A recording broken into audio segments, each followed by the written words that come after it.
वरुड तालुक्याला मध्य प्रदेशची सीमा लागून असल्यामुळे शहरातून अवैध मालाची मोठ्या प्रमाणात तस्करी होते आहे। त्यामध्ये प्रामुख्याने गौण खनिजाची तस्करी मोठ्या प्रमाणात होते आहे।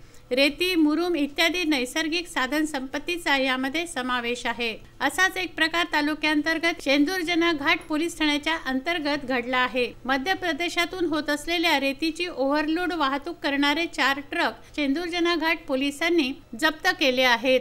2-3 दिवसाआधी ही जप्तीची कारवाई करण्यात आली आहे। यामध्ये माताराणी एंटरप्राइजेस मुलताई ट्रक क्रमांक MP 48H1209 गाडी मालक महेंद्र खुवंशी यांच्यावर 3,562,000 रुपये, सुभाष भीमराव धांडे राहणार वरुड MH 27BX 3807 या गाडीवर 2,97,000 रुपये, तर जगदीश गुरुदयाल नागले राहणार पिंपळखुटा तालुका वरुड यांची गाडी क्रमांक MH 27BX 3439 या गाडीवर 2,94,556 रुपयांचा दंड नवीन शासन निर्णयानुसार ठोठावण्यात आला आहे। ओव्हरलोड वाहतूक 12 जानेवारी 2018च्या शासन राजपत्रानुसार वरुड तालुका न्यायदंडाधिकारी साहेब सुनील सावंत यांनी दंडात्मक कारवाई करण्याचा आदेश दिला आहे।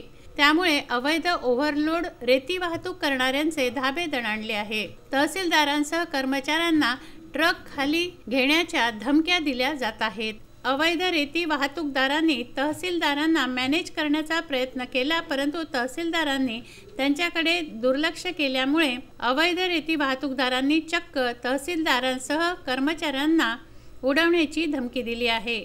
त्यामुळे कर्मचाऱ्यात रोष निर्माण झाला आहे। रेतीची ओव्हरलोड वाहतूक करणाऱ्या रेती वाहतूकदारांनी 12 लाखाचा दंड भरण्यापेक्षा एखाद्या चालकाला 5 लाख रुपये देऊन तहसीलदारांना व कर्मचाऱ्यांना उडवून देणे फायद्याचे व नंतर ट्रक सुपूर्दनाम्यावर सोडून घेऊ अशा स्वरूपाच्या धमक्या दिल्याने खळबळ माजली, तर काही उपस्थित कर्मचाऱ्यांनी या संभाषणाचं व्हिडिओ रेकॉर्डिंग केलं आहे। या प्रकरणाची माहिती तहसीलदारांना दिली असून पोलिसात तक्रार देणार असल्याची माहिती तहसीलचे नाजर यांनी दिली आहे। निलेश लोणकर, विदर्भ न्यूज, वरुड।